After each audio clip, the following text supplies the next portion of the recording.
Bueno, bienvenidos, muchas gracias. En primer lugar, a los organizadores de la Feria del Libro Cañoñoa, a la Municipalidad, a la Cooperativa de Editores de Historieta de Chile, Chile Comics, que nos ha permitido estar ocupando este espacio esta tarde. Soy Claudio Álvarez, soy editor de Acción Comics y he tenido el placer de trabajar con quien está aquí a mi lado, Germán Gabler, uno de los dibujantes históricos del cómic chileno. Germán participó junto a Temo Lobos en la revista Rocket. Fue además guionista y dibujante de las revistas Jungla, James Bond, Far West, entre muchas otras. Y el año 74 da a luz a este personaje que se llama Jack Killer, un investigador privado con el rostro del personaje más conocido o del actor más conocido de las películas de acción de esa época, que era Charles Bronson. Este personaje, después de 43 años, vuelve a estar disponible para los lectores chilenos a través de la reedición que estamos haciendo como Acción Comics, y además va a tener una edición muy pronto en Estados Unidos a partir del próximo año. Así que bueno, saludarte, Germán, y comentarte o preguntarte ¿cómo partes en esto de la historieta acá en Chile y cómo era trabajar en la historieta chilena en los años 60? Bueno, ya cerca. Mi primera experiencia en historieta empieza el año 65, cuando, recomendado por mi amigo Jorge Carballo, Oscar, uno de los grandes dibujantes cómicos que hubo en Chile, me presentaron a Temo Lobos, que en ese momento estaba iniciando la edición de la revista Rocket. Empecé primero haciendo guiones para Rocket y luego tuve el honor de hacer 3 historietas con Temo Lobos. El dibujo a lápiz era mío, el guión, y Temo pasaba a tinta. Posteriormente de Rocket, que tuvo una vida lamentablemente corta, derivé hacia las revistas de Far West, de Cowboy, haciendo el Sheriff de los Milagros. Después hice El Muertero, que eran con guiones de Dexter, que era un gran guionista argentino. Y después fui pasando por varias revistas, entre ellas El Zorro, Ruta 44, hasta que vino el mayor encargo que tuve yo de parte de la editora Zigzag, que fue cuando me encargaron la edición de las revistas de James Bond. Me tocó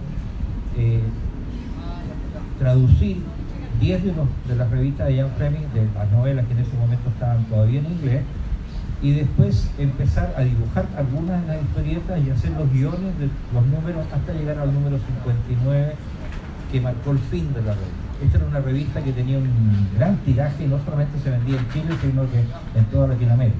Cuando hablamos de grandes tirajes, estamos hablando de una revista que tenía 120.000 ejemplares. Claro, estamos hablando de tirajes importantes respecto a lo que tenemos hoy día, que son tirajes bastante más pequeños.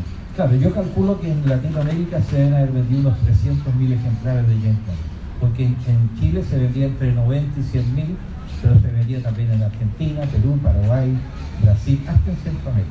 Cuando hablamos de James Bond, en esa época, para poner un poco en contexto, estamos hablando de un James Bond que era Sean Connery, que era el del cine en esa época, y además tenemos una particularidad, porque el James Bond hecho en Chile, digamos, James Bond que usted escribió, tiene más, digamos, usted escribió más aventuras de James Bond que Ian Fleming en la práctica, y debe ser una de las personas que en el mundo ha escrito más historias de James Bond. No creo que haya otro guionista que haya escrito una cantidad similar. No sé, se están editando algunos James Bond ahora en Estados Unidos, pero yo hice más de 40 guiones de James Bond de creación propia.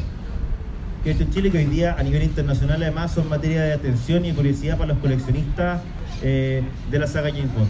En términos de, cuando hablábamos de Temo Lobos, para que la gente que no lo sabe, Temo Lobos, que es el gran dibujante de Mampato Yogu, estamos hablando además de Rocket, de la primera revista de ciencia ficción en historieta que se hacía en Chile, un Temo Lobos previo a lo que era Mampato Yogu. Y estamos hablando de una época en que estaban pasando un montón de cosas. ¿Cómo era la escena? ¿Cómo era el público? ¿La gente leía historieta en las casas? ¿Cómo era en esa época la relación de la gente con la historieta en Chile? Claro, bueno, la historieta empezó a difundirse fuertemente en Chile con la aparición primero de las revistas mexicanas, a principios de los años 50. Y después en Zigzag empezó, digamos, a principios de los 60 a editarse algunas revistas que eran basadas en licencias de Walt Disney. Y esto fue, digamos, tomando más mercado. Todavía no existía la televisión, no había competencia. Y Zig-Zag entendió que había un mercado grande que lo habían creado las revistas mexicanas. Y por lo tanto empezaron a editar un número bastante, cada vez más creciente de revistas. Yo calculo que habían unas 20 o 25 publicaciones distintas. Y la mayor parte tenían un buen tiraje. Las revistas que menos vendían eran del orden de 30 a 35 mil ejemplares. Y estamos hablando además de Chile como centro de exportación de historietas, porque era historieta que salía en Chile, en Colombia, en Ecuador, hay casos en México. A mí me tocó estar hace poco en Rosario, y hay revisterías donde todavía hay revistas chilenas ahí. Se puede encontrar el Dr. Morty, se pueden encontrar capítulos del 007, y se pueden encontrar un montón de las cosas que se hacían acá y que eran tan masivas que incluso se podían exportar. Algo que hoy día es casi impensado. Claro, el departamento de historieta de Zig-Zag era bastante grande. Yo calculo que debían haber sido por lo menos unas 60 personas que trabajaban. Entre dibujantes, guionistas, coloristas, letristas, montajistas, porque a veces había que modificar algunos dibujos. Es decir, había la editorial daba mucho trabajo para los artistas chilenos. De ahí se formaron bastantes dibujantes que después derivaron a otras editoriales, la editorial Pincel, por ejemplo, y que se mantuvieron dibujando. Incluso muchos terminaron dibujando para el extranjero. Bueno, que es básicamente la manera en que tienen hoy día algunos de los dibujantes también para subsistir, en el entendido de que hoy día la industria de historietas básicamente en Chile es muy menor. Germán, ¿cómo se da esta transición? Porque usted tiene la particularidad que ha sido guionista, dibujante, pero además editor.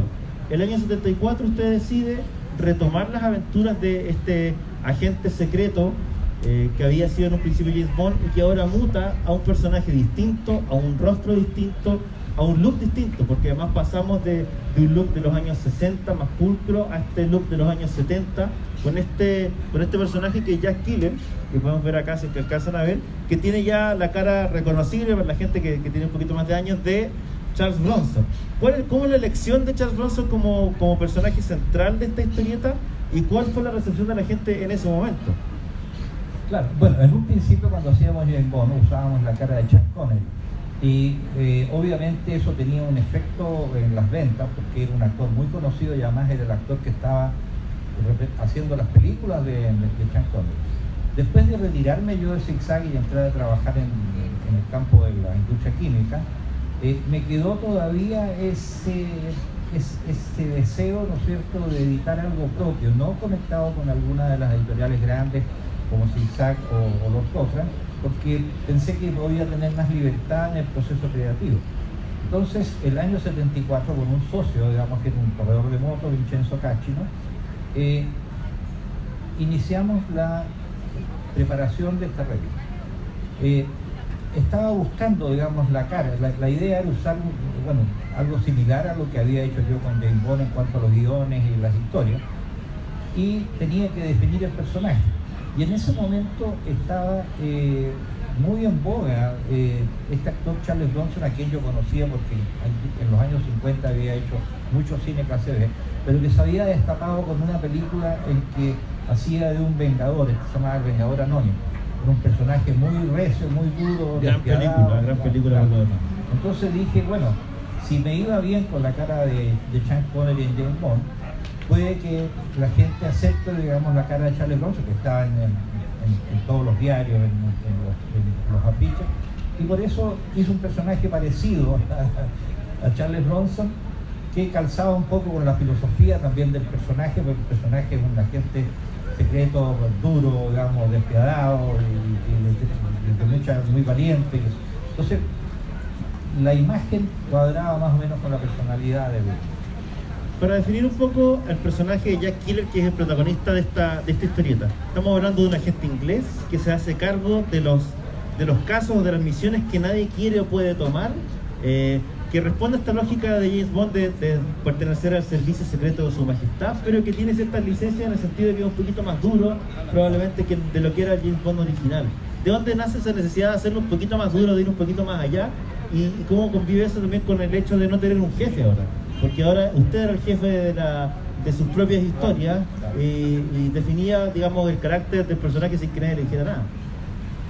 Claro, bueno, en el hecho yo había sido más o menos el jefe de mis historias en James Bond. Es decir, yo tenía muy poco control de la editorial, de repente algunas cosas, pero muy puntuales. pero la verdad que yo decidía cuáles eran los guiones de James Bond, qué es lo que, las misiones que iba a tomar el personaje. Ahora, en el caso de Killer, hay una pequeña diferencia porque es un agente que básicamente trabaja solo. Él toma misiones en las cuales no puede ir con otra gente, sino que tiene él que tomar, digamos, la solución de un caso y lograr, digamos, resolverlo. Entonces, para eso se necesitaba un personaje con mucha determinación, sin ningún grandes escrúpulos en el momento de tener que eliminar a un enemigo. Y además que en esa época ya había un poco más de soltura en cuanto a los guiones. Porque yo me acuerdo que una vez en James Bond yo hice una niña en bikini, en bikini, ¿no? Y me llamaron de la dirección para ver si podía dejarlo de una pieza. Que podía, digamos, tapar al personaje, y yo me negué. Porque yo no iba a cambiar el dibujo, y me lo aceptaron por el nivel de aprecio que había hacia mi persona. Pero en ese momento yo con Killer no tenía ninguna traba para mostrar lo que yo quisiera, más que mi propia escala de valores. Y bueno, eso hizo que el personaje gustara entre la gente. La revista vendió bien, digamos, mientras circuló, es decir, mientras apareció, y tuvimos que terminarla solamente porque había una situación económica muy mala en el país en ese momento, y con una inflación desatada que era prácticamente imposible financiarla. Estamos hablando, bueno, del año 74, los 9 números de Killer disponibles salen en el año 74. ¿Eran mensuales? Quincenales, no es menor. Salen quincenalmente. El año 74 entonces también, en el número 9, cuando usted estaba dibujando el 10, deciden con sus socios no seguir con la revista producto de la presión inflacionaria que había, que era medio complejo seguir con el negocio. Y aquí tenemos un salto hacia el futuro. El año pasado nosotros, casi de manera azarosa, nos conocemos y usted me comenta que está el número 10 de Killer sin terminar. Decidimos en ese momento con Germán terminar el número 10 de Killer y publicarlo. El año pasado sale una revista que se llama Killer Inédito, que marca el retorno de Killer, el retorno de Germán también al dibujo. Gracias a otros amigos artistas pudimos terminar esa revista, lo que generó varias cosas que nosotros la verdad es que no esperábamos. Como decíamos varias veces, esto fue casi una humorada, pero la humorada de cierta manera tuvo repercusión. Killer apareció en diarios de Holanda, en portada de Holanda, en diarios de México, Brasil y un par de países más que se me escapan, y tuvo repercusiones en redes sociales que llevaron a que un personaje, un editor norteamericano llamado Bill Cunningham de la editorial Pulp 2.0, haciendo una investigación respecto de Charles Bronson para el libro sobre una película, se percatara de que años atrás había un cómic con un personaje muy parecido a Charles Bronson publicado en Chile. Después de mucho conversar y de mucho negociar, el próximo año vamos a tener este libro y varios de estos libros y la serie completa de Killer editada en Estados Unidos. Lo más probable es que sea el primer cómic clásico chileno que llega a un mercado como el norteamericano tan competitivo, y es un logro que no tiene Mortis, que no tiene Jungla, que no tiene los grandes títulos probablemente de la obra. ¿Cómo recibe usted este como segundo aliento que tiene Killer después de tanto tiempo? Estamos hablando, el próximo año se cumplen 45 años de la publicación de Killer. Claro, bueno, realmente me siento orgulloso de que una editorial norteamericana se haya fijado en mi personaje y que, bueno, vaya a hacer la inversión que significa restaurar las páginas, traducir los guiones y, bueno, y tratar de colocarlo en el mercado angloparlante. Están comprados los derechos para Estados Unidos, Canadá, Australia, Nueva Zelanda y Reino Unido. Bueno, el personaje está intacto, es el autor el que ha envejecido. Pero, bueno, están estas 10 aventuras de Killer que van a ser publicadas en Estados Unidos, y existen bastantes más aventuras que, en el caso de que sea necesario, pueden, digamos, volver a hacer revivir el personaje, nuevas aventuras. Así que yo realmente estoy muy satisfecho porque, bueno, yo abandoné la profesión de dibujo aproximadamente el año 76, para dedicarme a trabajar en la industria química, que es mi otra profesión. Y me había un poco olvidado del dibujo, estaba haciendo algunos dibujos en mi casa, pero nada relacionado con la historieta. Y bueno, nuevamente ahora yo estoy jubilado, ¿no es cierto? Y es el momento de retomar el lápiz, retomar los pinceles y empezar en nuevas aventuras relacionadas con el cómic, no solamente con Killer, sino con otros personajes que creé yo en esos años y que también van a ser reeditados en forma, digamos, en el futuro. Bueno, la verdad es que sí, Bill Cunningham, que es el editor que va a editar en Estados Unidos esta colección, está muy entusiasmado. Ahí está la posibilidad de lo que quiere él es transformar y rescatar a Killer nuevamente, ponerlo incluso de lado de las series de televisión. Está súper entusiasmado, está enamorado del personaje. Lo que estamos haciendo acá en Chile como Acción Comics es editar estos tomos que son cada uno con 2 aventuras de Killer. Este es el primero. El trabajo que ha significado esto es más o menos grande. Germán tiene un montón de material de originales de Killer, pero a partir del capítulo 4 o 5. Desafortunadamente los primeros 4 capítulos, las páginas originales desaparecieron. Por lo tanto, lo que tuvimos que hacer nosotros, lo que tuvo que hacer el diseñador Gabriel Eicher, que es especialista en esto, que trabajaba en libros de Temo Lobo, Rufino y otros, fue tomar las revistas originales, escanearlas y restaurarlas. Eso implicó hacer una restauración que muchas veces implicaba redibujar algunos detalles, sacar el color, hacer varias pruebas. Nos demoramos un montón, la verdad, porque al principio pensábamos que iba a ser mucho más fácil. La experiencia con el Killer inédito había sido una experiencia que habíamos hecho con páginas originales escaneadas, por lo tanto el retoque era mínimo. En este caso hubo que hacer, sobre todo las 2 primeras revistas, son revistas de 74, hubo que hacer una cirugía mayor, pero el resultado, digamos, nos permite no solamente tener este libro que nos tiene súper contentos con la calidad que logramos, sino que además tener un material que está en súper buena calidad para el mercado norteamericano también y los mercados que vengan. Estamos abiertos acá a que si quieren publicar en otra parte, en Francia o en Latinoamérica, ojalá se siga difundiendo. La idea nuestra como Acción Comics es sacar estos tomos y cada uno incluye 2 aventuras y obviamente sacar 5 para completar la colección completa de Killer y traer a Killer en propiedad ya de vuelta a las librerías y a los lectores. Hay un montón de cómics chilenos que se hizo. Chile tiene un tesoro comiquero importante, una tradición de historieta muy importante, y por lo menos desde el punto de vista mío me parece excelente que se esté rescatando esa tradición y esa historia. Hoy día podemos ver en el stand del Planeta que está rescatado el Mampato de Oscar Vega, por ejemplo, lo que va a hacer Germán también con Moisés Jason, me parece sumamente valioso.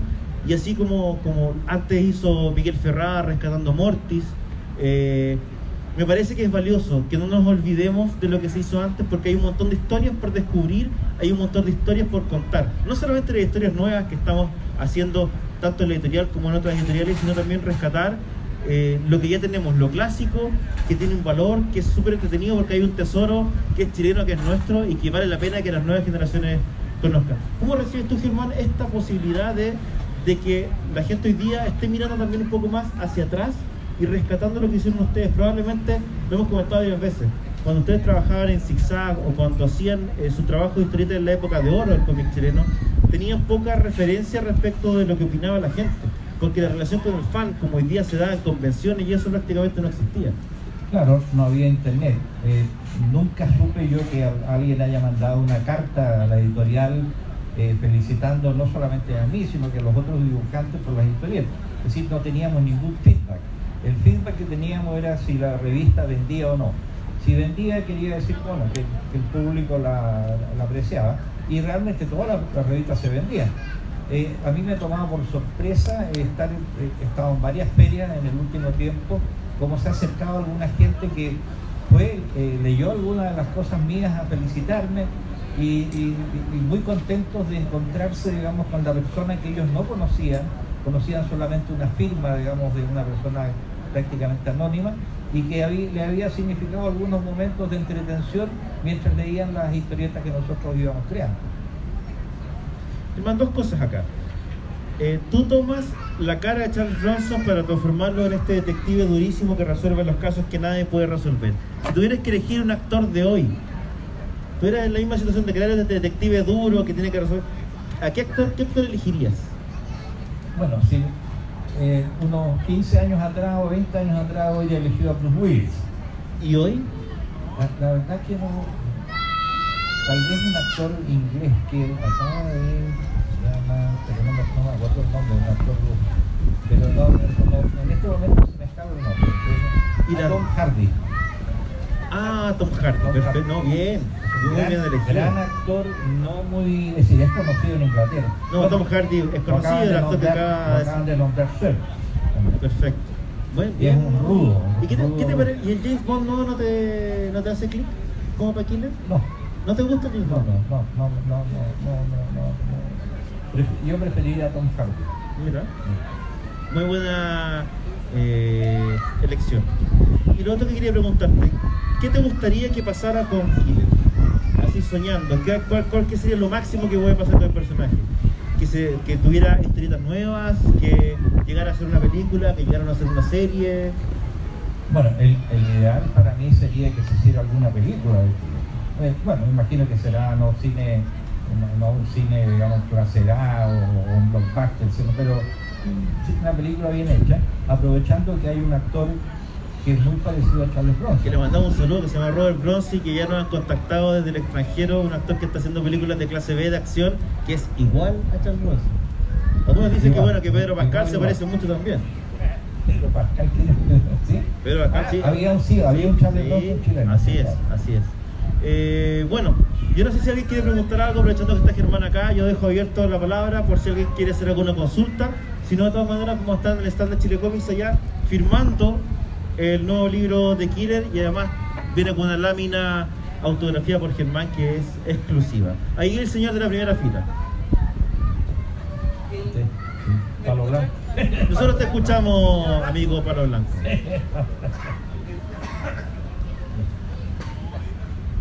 preguntas, una artística y una técnica. Cuando hacías Killer, me acabo de enterar que Killer era quincenal. Yo soy de esa época, digamos, yo veía y tuve Killer, pero uno no tenía conciencia de que las revistas aparecían con una periodicidad, uno llegaba y las compraba. O sea, tú escribías y dibujabas 2 revistas al mes. Claro, lo que pasa es que yo empecé a dibujar Killer el año 73. Tenía volumen. Claro, tenía, digamos, empecé primero a juntar material para justamente no tener problemas, digamos, de tener que sacar 2 revistas al mes. En general yo era un dibujante bastante rápido, pero nunca logré hacer más allá de 40 páginas mensuales.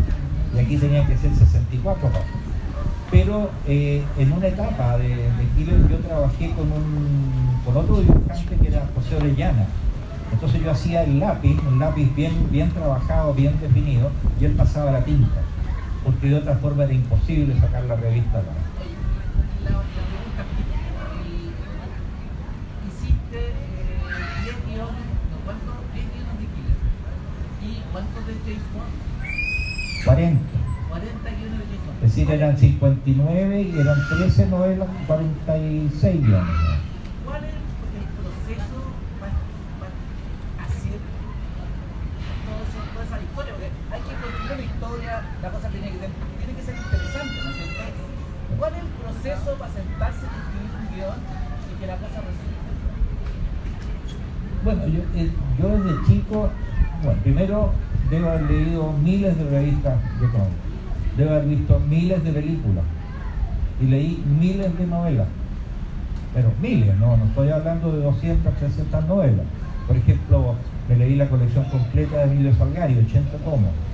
Me leí todo lo que era Alejandro Dimas, todo lo que era Julio Verne. Novelas de cowboy leía, pero por toneladas, novelas de guerra, del FBI, de CIA. Yo tenía un hermano mayor que yo, 4 años, y él era un lector incansable. Es decir, no solamente leíamos cómics, sino que leíamos libros. Entonces, todo esto se va formando una especie de cóctel en la cabeza, y uno tiene, digamos, ciertos compartimentos con aventuras de un tipo, aventuras de otro, y uno va reestructurando los guiones. Hay una técnica, obviamente, pero las ideas uno va tomando un poquito de acá, otro poco, lo mezcla con esto y le agrega cosas nuevas. No hay, en el cine, por ejemplo, se dice que hay 4 o 5 ideas básicas y que el talento de los guionistas es transformar esas ideas en un producto nuevo. Eso es un poco pero la verdad que no tengo una explicación muy racional para eso. Yo hacía guiones de ciencia ficción, hice guiones de cowboy, adapté historietas famosas a la cómic, hice guiones de guerra, hice guiones del Zorro, es decir, de todo tipo, porque había leído además todo tipo de novelas y leído todo tipo de historietas y visto todo tipo de películas. Y uno es como una esponja, va absorbiendo todo lo que va viendo, todo lo que va leyendo. Esa es la explicación que puedo dar. Muchas gracias. ¿Alguien más quiere preguntar? Aquí el caballero. Muchas gracias por la caballero. Don Tomás, buenas tardes, un gusto conocerlo. Una consulta. En cuanto a influencia de dibujo, algún dibujante que usted le llama la atención, o algún pintor, alguna influencia que haya tenido en cuanto a lo que es dibujo, pintura. En general, la influencia mía viene de los grandes dibujantes norteamericanos, por ejemplo, Alex Raymond, Dan Barry, John Carlos Murphy, Stan Drake, y algo de el dibujante Juan el Intrépido.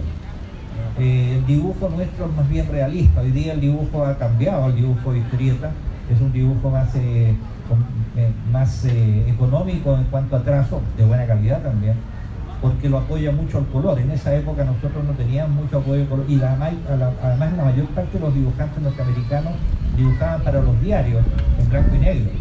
Entonces el dibujo tenía que ser bien terminado y con bastante claroscuro, digamos, negros, tramados. Hoy día todo se hace con el color, se hace un dibujo, un trazo externo, y lo hacen, la labor del colorista es muy importante y los resultados son muy buenos. Pero esas son las influencias, básicamente el dibujo norteamericano. Muchas gracias. ¿Alguien más tiene alguna pregunta para Germán?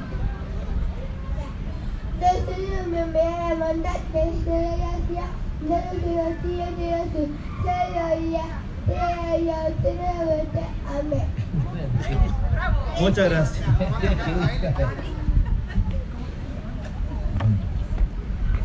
Bueno. Perfecto, Germán.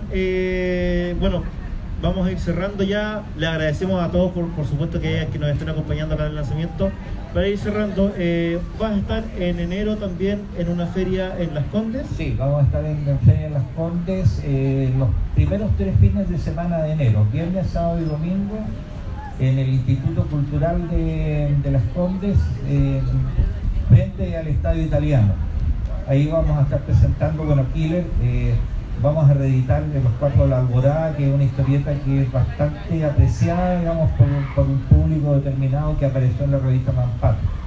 Y otras cosas que tenemos, algunos originales que tengo a la venta, porque tengo cualquier cantidad de originales de la época, porque dibujábamos cantidad industrial. Así que los invito, porque es una feria que además van varios otros dibujantes, varias otras editoriales, y es muy importante, digamos, en cuanto a ciencia ficción, porque hay maquinaria especial y es una bonita feria. Bueno, yo los invito obviamente a que nos acompañen acá en el stand de Chile Comics. Estamos con este nuevo libro, la reedición de las 2 primeras aventuras de Killer, que van a estar también reeditadas a partir del próximo año en Estados Unidos, para que aprovechen de conocer a Germán, conversen con él, se lleven su libro firmado, pero por sobre todo para que sigan leyendo historieta, esta y toda la que se está haciendo. Muchas gracias a todos por estar acá. Gracias.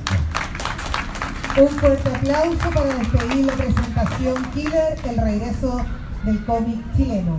Ellos estarán firmando su libro en el stand de Chile Comics, que está por el pasillo de calle Manuel de Salas.